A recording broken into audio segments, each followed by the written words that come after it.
Hello bachcho, let's read out the question first.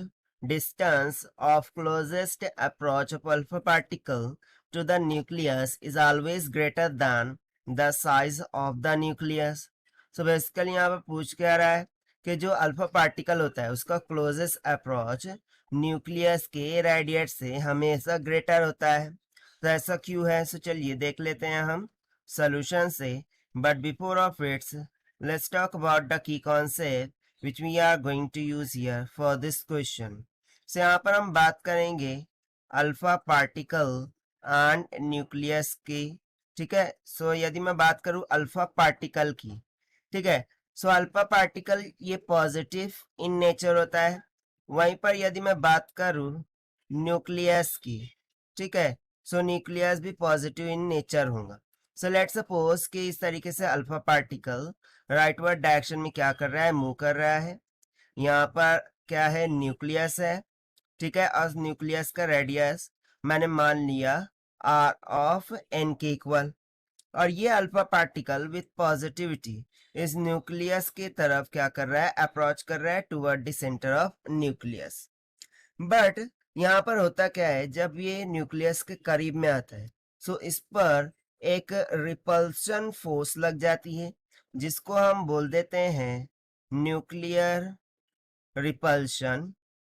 ठीक है. इस पर क्या लग जाती है, एक न्यूक्लियर रिपल्शन फोर्स लग जाती है जिस कारण से ये न्यूक्लियस तक नहीं पहुंच पाता और थोड़ी दूर से ही क्या हो जाता है, रिवर्स पाथ में इस तरीके से वो रिटर्न हो जाता है.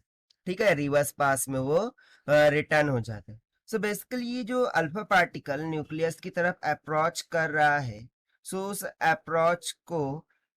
अप्रोच डिस्टेंस को मैं यदि आर नॉट मान लूं, सो यहाँ पर हम सिंपली देख सकते हैं कि आर नॉट क्या है, इज ग्रेटर दैन. ठीक है. R naught is greater than to क्या है, आर ऑफ एन है. और देखिए यही हो जाएगा हमारा आंसर फॉर दिस क्वेश्चन जो कि हमसे पूछा गया था, क्योंकि यही पूछा था. देखिए कि distance of closest approach of alpha particle to the nucleus is always greater than the size of the nucleus.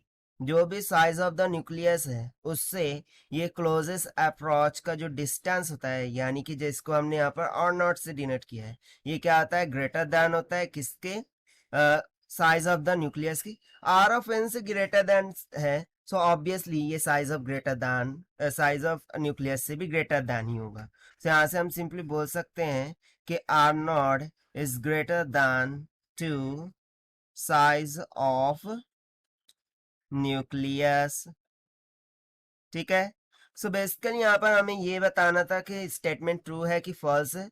सो ये हमने देख लिया कि स्टेटमेंट एब्सोल्युटली ट्रू है एंड दैट इज व्हाई इसका आंसर क्या हो जाएगा कि गिवन स्टेटमेंट इज ट्रू.